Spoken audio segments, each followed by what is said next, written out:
মুসলমান না, America, Russia, China, Japan, এমনকি ইন্ডিয়া, পৃথিবীর প্রায় সকল অমুসলিম দেশের মেডিকেল বিশ্ববিদ্যালয়ের বিশেষজ্ঞরা, ডাক্তাররা রমজানের উপর গবেষণা করে বলছে যেরকম গাড়ি লাগাতার চালাইলে গাড়ি ফেল করে, গাড়ির ঝামেলা হয়, মাঝে মাঝে স্টার্ট বন্ধ রাখতে হয়, ওই জন্য লাগাতার সারা বছর না খাইয়া মাঝে মাঝে খানা বন্ধ রাখতে হয়, উপবাস রাখতে হয়, তাহলে শরীর সুস্থ থাকে।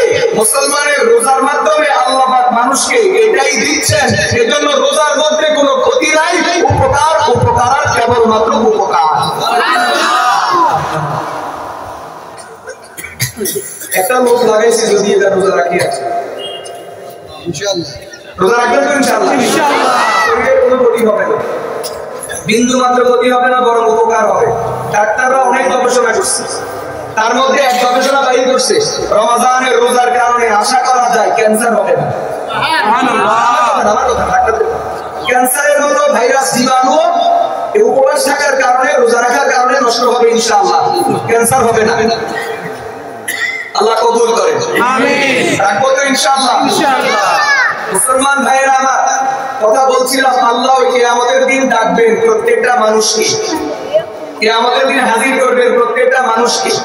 কেমনে ডাকবেন? আল্লাহ বলছেন বিইমামিহিম, ইমাম সহ। ইমামের অর্থ পাঁচটা, ইমামের অর্থ কয়টা? পাঁচটা। তার মধ্যে একটা ইমাম মানে কোরআন।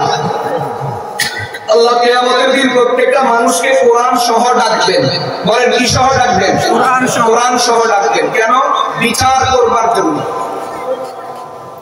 ডাকার পদ্ধতি কি হবে শুনেন, হাদিস শরীফে আছে।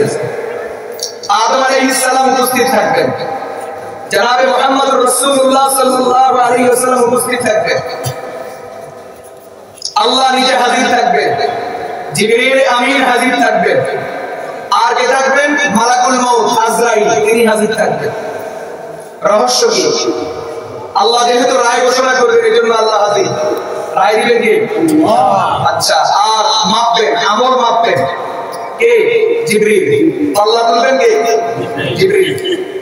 তিন, রাসূল উপস্থিত থাকবেন কেন? যদি কোনো মুমিন, ঈমান তো আছে তবে গুনাহ আছে, গুনাহের কারণে যদি জাহান্নামের ফয়সালা হয়, দেখেন আল্লাহ পাকের রহস্য কি, মুসনাদে আহমদে হাদিস আছে।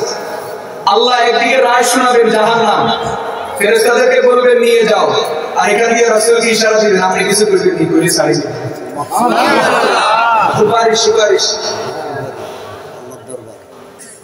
তিন, আদম আলাইহিস সালাম কেন থাকবেন? সন্তানের বিচার হচ্ছে, এজন্য বাবা হাজির থাকবেন, যাতে করে বাবা বলতে না পারে যে আমার সন্তানের উপর জুলুম হয়েছে, সন্তান যেন বলতে না পারে আব্বা কিসের বিচার, বিচার আমার উপর জুলুম হয়েছে, এজন্য আপনার সাথে সন্তানের বিচার। আর কে থাকবেন? মালাকুল মউত হযরত আজরাইল, তিনি হাজির থাকবেন কেন? আমার পাশে আইনজীবী কে? একজন আইনজীবী আছেন এখানে, সভাপতি আপনি, মাশাআল্লাহ, উনি বলতে পারবেন। এটা নিয়ম আছে, আদালতে যখন কি করা হয়, আসামি তোলা হয়, সাথে কি থাকে? পুলিশ থাকে। এটা জানেনি যে থানার অধীনে মামলা, যে এসআই অধীনে মামলা, যারা আসামি অ্যারেস্ট করছে, আদালতে যখন আসামি তোলা হয় তখন সাথে পুলিশ থাকে। এটা জানেননি আপনারা?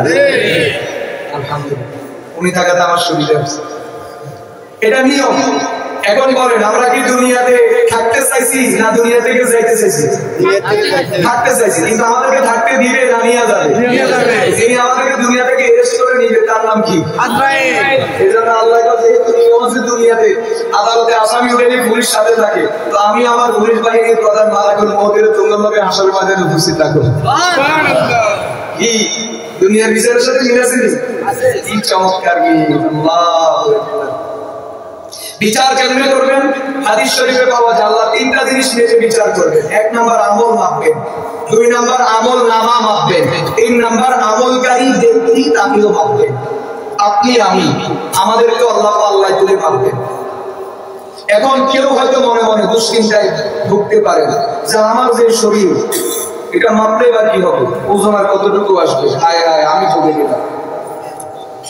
আপনি ঠকছেন না, দিচ্ছেন, আপনাকে এখন কিছু হাদিস শুনতে হবে।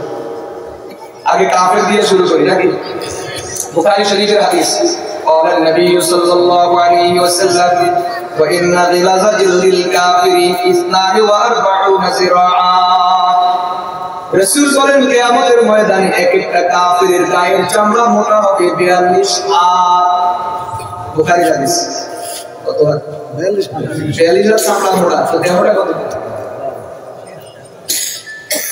এক একটা কাফিরের গায়ের চামড়া মোটা হবে 42 হাত। অন্য বর্ণনায় আছে 70 জিরাআ, 70 হাত।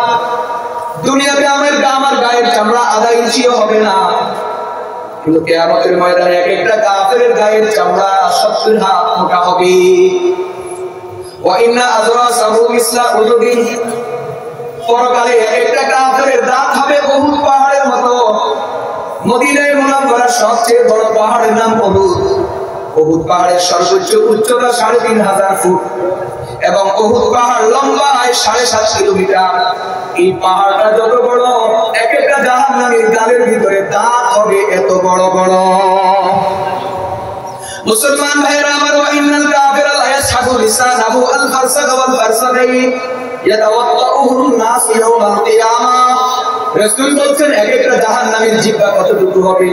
দুনিয়াতে একটা মানুষের জিহ্বা হয় 2.5 থেকে 3 ইঞ্চি, আর পরকালে এক একটা কাফেরের জিহ্বা হবে 3 মাইল থেকে 6 মাইল।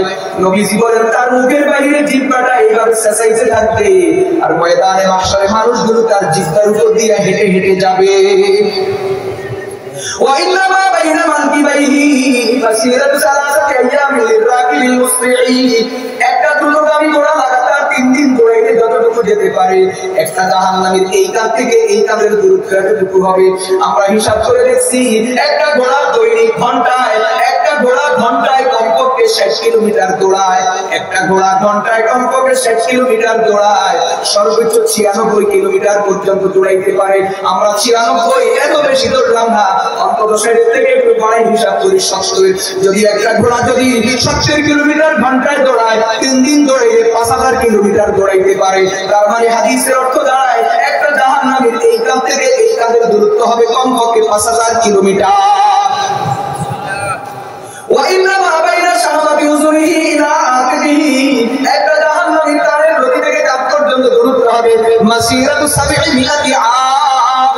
একটা মানুষ যদি 700 বছর দৌড়ায়, যতটুকু যেতে পারে কানের লতি থেকে কাঁধ পর্যন্ত দূরত্ব এতটুকু হবে।